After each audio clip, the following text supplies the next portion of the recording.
So I wanted to briefly talk about a concept that's very interesting, and actually I think that it's a bit of a linchpin to many of the underlying issues we have in terms of our health, society, education, happiness, purpose, mission, and basically it is the fact that we are so far removed from basically where we've come from for millions of years in many ways. Our late ancestor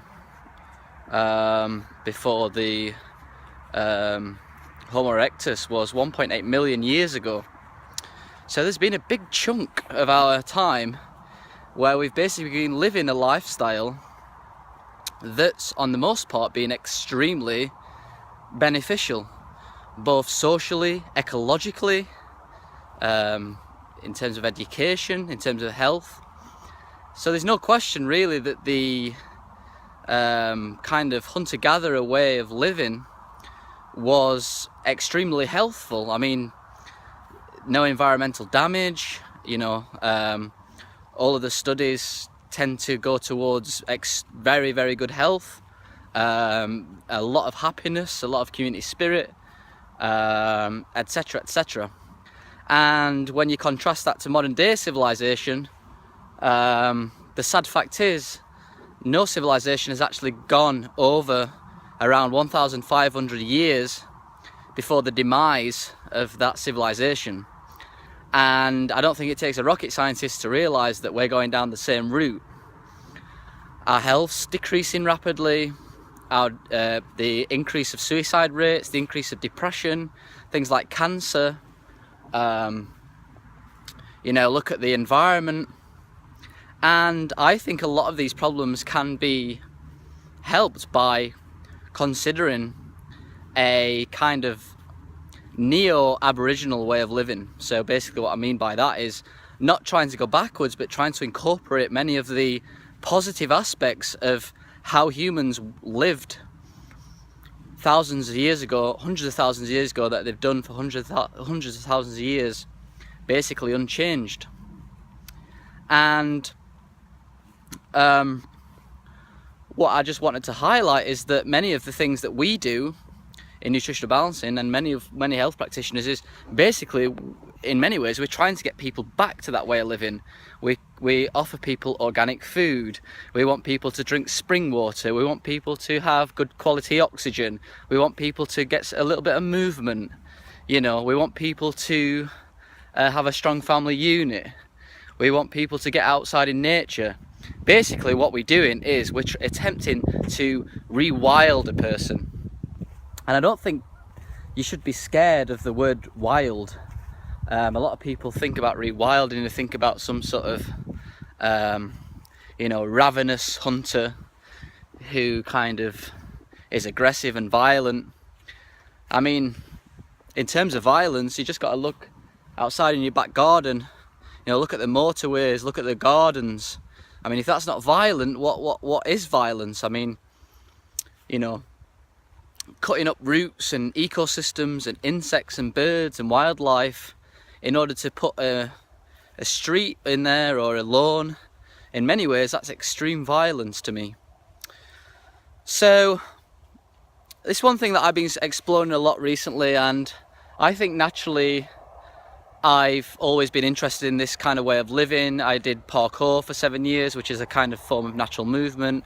I studied plant ecology basically at university when I was studying landscape architecture.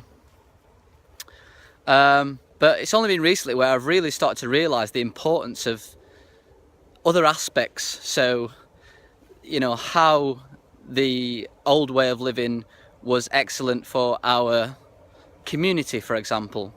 I think it's really important to realise that healing and health is not just about healing the body.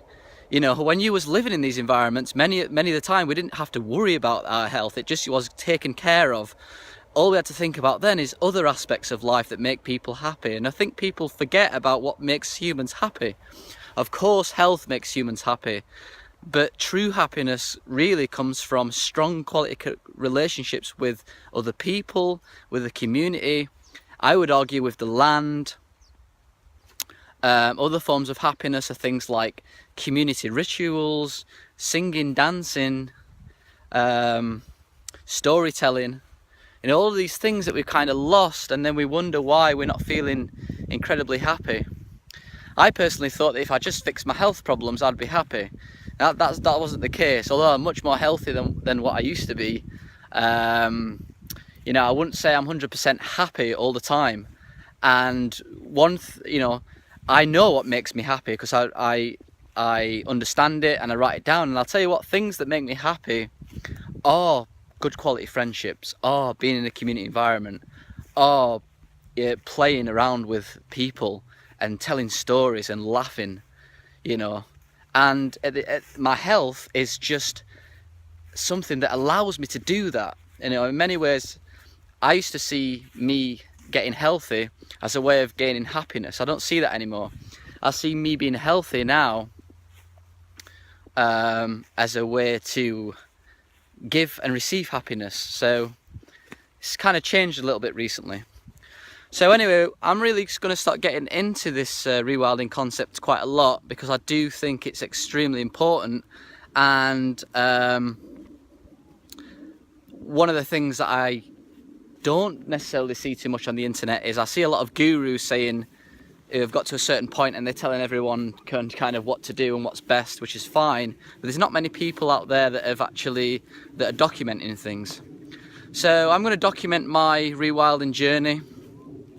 As I say, I'm quite up on it already. I know a lot of plant knowledge.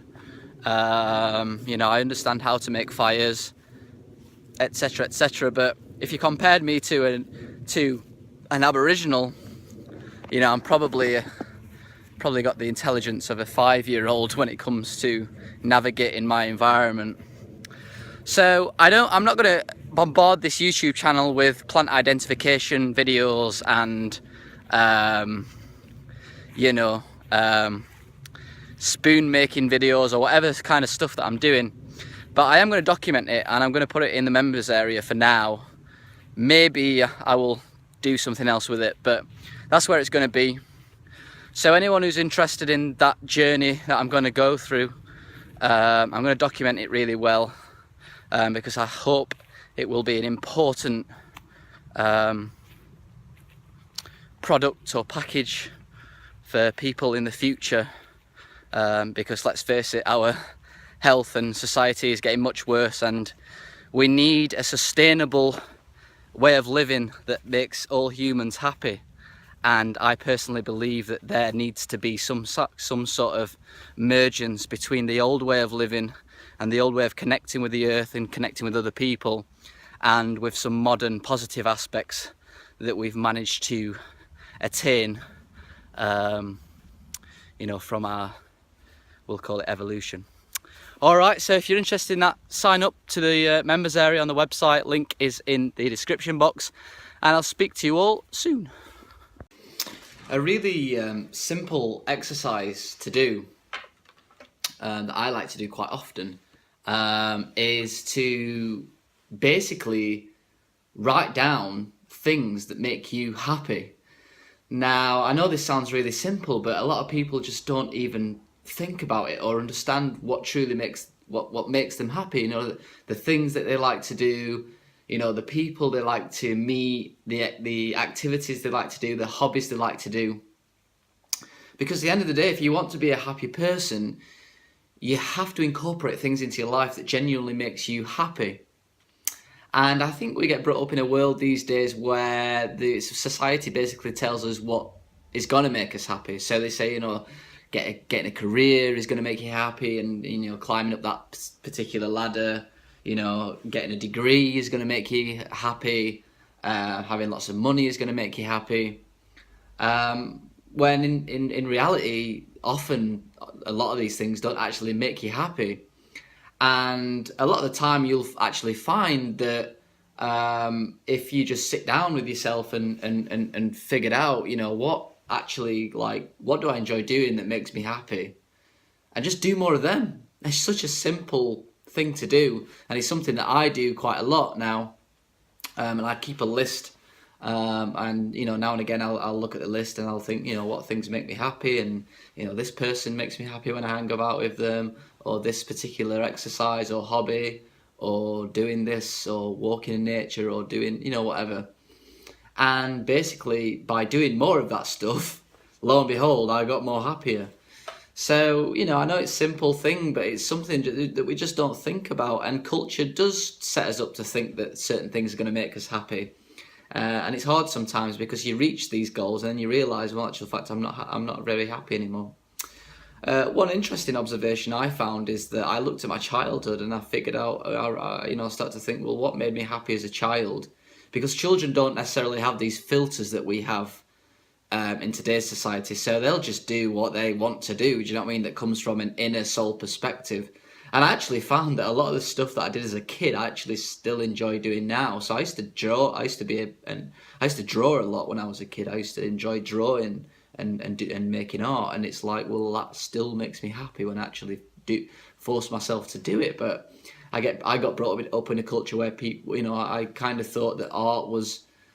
It takes a long time to do, and you can't make money off it. That was the big thing that I personally got from art. Everyone used to say you can't make money off art, so I just thought to myself, well, I'm not going to spend time doing it. Because obviously I had this mindset that making money was so important. But I just sat down one day and drew and did some art, and it felt good.